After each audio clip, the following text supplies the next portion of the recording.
ओम नमः शिवाय। शिव सूत्र प्रथम उन्मेष। पहला सूत्र, चैतन्य मात्र जो चेतना प्रदान करता है उसे ही चेतन कहते हैं। चेतन का भाव चैतन्य है और वही आत्मा का स्वरूप है। शरीर, प्राण, मन, इंद्रियों का समुदाय या पृथक पृथक ये सब आत्मा नहीं हो सकते, अपितु जिसमें इन सब का प्रतिभास होता है, अर्थात जिसमें ये सब भासते हैं वही आत्मा है जो इन सब को प्रकाशित करता है तथा इन सबसे परे चेतन स्वरूप है। यदि आत्मा नित्य चैतन्य स्वरूप है तो बंद कोटि में क्यों आया, इसलिए कहते हैं। दूसरा सूत्र, मन के साथ इंद्रियों का संयोग होकर जो वृत्ति रूप ज्ञान होते हैं उनको ये आत्मा अनुभव करता है। ये ज्ञान ही बंध पद से कहा जाता है। कोई आत्मा शब्द के आगे आकार का प्रश्लेष निकाल करके अज्ञान को बंध कहते हैं। ये बंध तीन प्रकार का है जिसे आगे के सूत्र से बताते हैं। तीसरा सूत्र, योनि, वर्ग, कला, शरीर यह तीन मल हैं। इस ज्ञान समूह से निवृत्त होने पर बंध भी निवृत्त हो जाता है। यह बंध तीन प्रकार का है। योनि अर्थात माये मल, आवरणात्मक आड़व मल जो निस्वरूप का निरोध करता है। पंचभूत विस्तार भोग को देने वाले संस्कार ही कला कहे जाते हैं। ये तीसरा पुण्य पापात्मक मल है जिससे शरीर होते हैं। यही बंधन है जिन्हें ज्ञान कहते हैं। इनका समुदाय ही यहाँ वर्ग पद से कहा गया है। चौथा सूत्र, ज्ञान का आधार वर्णमाला है। इस लोक में ऐसा कुछ भी नहीं है जो शब्द से अनुगत ना हो। शब्द से विद्ध यह सारा विश्व शब्द से ही प्रकाशित है। इसी के द्वारा अंतरानुसंधान रहित जो बहिर्मुख ज्ञान है उसे ही बंध कहते हैं। बंध के निवृत्ति का उपाय कहते हैं। पांचवा सूत्र, उद्यम अर्थात प्रयत्न ही भैरव है। उक्त बंध की निवृत्ति के लिए जो पूर्णहता भाव है अर्थात मैं ही स्वरूप हूँ, ऐसा जिसका स्वरूप है यही विकल्पों का नाशक तथा अंतः स्पंद रूप होने से इसे भैरव कहते हैं। आगे इसके फल को कहते हैं। छठा सूत्र, उक्त विशेषण विशिष्ट भैरव में एक महान शक्ति भैरवी है। विस्तृत रूप के अनुसंधान से ससंविध रूप अग्नि में विश्व का संहार अर्थात लय हो जाता है। अनुभूति की दृढ़ता पर कहते हैं। सातवां सूत्र, जागृत, स्वप्न और सुषुप्ति के भेद होने पर भी तुरया भोग यानी परमानंद की अनुभूति होती है। भेद में भी अभेद ज्ञान नित्य या निरंतर ही रहता है या वर्तता है। आठवां सूत्र, इंद्रिय और विषय के संयोग से होने वाले ज्ञान को जागृत कहते हैं। नौवां सूत्र, मन मात्र से उत्पन्न होने वाले असाधारण विषय विकल्प ही स्वप्न है, अर्थात अपनी आत्मा में अपने आप से ही उत्पन्न विकल्प स्वप्न है। 10वां सूत्र, जिसमें अपना ही बोध ना हो ऐसा मायात्मक अविवेक अर्थात मोह ही सुषुप्ति है। विवेचना का अभाव ही अविवेक है। 11वां सूत्र, इन तीनों अवस्थाओं में जो अभेदात्मक तुर्यानंद का आस्वादन करता है वही विवेश है।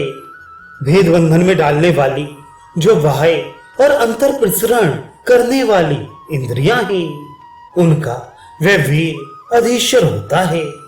श्री गौड़पाद में कहा है कि जागृत आदि तीनों धामों में जो भोग्य है तथा जो इनका भोक्ता है, इनको जानने वाला इनको भोगता हुआ भी लिप्त नहीं होता है। 12वां सूत्र, योग भूमि आश्चर्य रूप है। आनंद प्राप्त करके जैसे मनुष्य विस्मय अथवा एक विलक्षण अवस्था को प्राप्त होता है, इसी प्रकार की योगियों को निरंतर परमानंद की अनुभूति होती है। यह योग भूमि आत्मा से सम्यक योग प्राप्त करने पर प्राप्त होती है। पर तत्व में एकाकार रूप आरोह से विश्रांत रूप यह अलौकिक विषय है। 13वां सूत्र, उपरोक्त पूर्णावस्था प्राप्त योगी की इच्छा शक्ति परा परमेश्वरी विश्व की सृष्टि, स्थिति तथा संहार करने वाली उमा कुमारी कही जाती है। कु अर्थात अज्ञात को मारने वाली होने से उसे कुमारी कहते हैं, क्योंकि उसका स्वरूप अज्ञान निवर्तक है। 14वां सूत्र, इस इच्छा शक्ति से युक्त हो जाने पर योगी का निखिल प्रपंच युक्त दिखने वाला शरीर बन जाता है।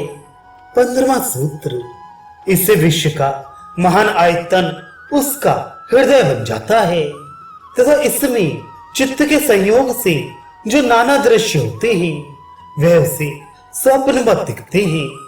16वां सूत्र, इसी प्रकार प्रपंच में शुद्ध तत्व की अर्थात शिवात्मक भावना करने से भी बंधनात्मक पशु शक्ति नष्ट हो जाती है तथा योगी सदा शिव के समान जगतपति बन जाता है। 17वां सूत्र, मैं विश्वात्मा शिव ही हूं, ऐसा मानने वाला योगी आत्मज्ञानवान होता है। मैं विश्वात्मा हूं, इसी का नाम वितर्क है। 18वां सूत्र, इस प्रकार योगी अपने को ही दृश्य, दर्शन और दृष्टा रूप में देखता है। मैं ही सर्वरूप हूं, इस प्रकार से लोकानंद में ही समाधि सुख को प्राप्त होता है। ग्राह्य और ग्राहक की संवित्ति तो सामान्यतः सभी प्राणियों को होती है, परंतु योगी इस संबंध में सावधानता पूर्वक आत्मभाव रखता है। 19वां सूत्र, उपरोक्त उमा कुमारी इच्छा शक्ति के अनुसंधान से योगी की भावना तन्मय हो जाती है तो वह उसके द्वारा अपनी इच्छानुसार शरीर धारण कर सकता है। 20वां सूत्र, ऐसा योगी भूत संधान अर्थात पंचभूतों में आत्मभाव कर लेता है जिससे यह उसके आवरण रूप नहीं रहते। भूतों के पृथकत्व से नाना प्रकार की व्याधियों और क्लेशों को क्षण भर में कांत करता हुआ योगी नवीन विश्व का निर्माण कर सकता है। 21वां सूत्र, जब परमित सिद्धि की इच्छा को त्याग कर योगी विश्वात्मक रूप परामे सिद्धि की इच्छा करता है तो अखिल विश्व में मैं ही हूं, इस प्रकार की निर्मल विद्या उदय होकर उसे चक्रशक्ति की प्राप्ति होती है। यह सब मैं ही हूं, इस प्रकार की बुद्धि ही सद्विद्या कहलाती है। 22वां सूत्र, जब योगी इस विश्वात्मक अवस्था से उत्तीर्ण होकर स्वात्माराम हो जाता है तब देश काल आदि से अपरिच्छिन्न जगत व्यापी महाहिरत के अनुसंधान से पूर्ण हंता रूप मंत्र वीर का उसे अनुभव होता है। स्वच्छ आवरण रहित महागंभीर ही महाहिरत है, उसे अनुसंधान से पूर्ण हंता रूप वीर की अनुभूति होती है।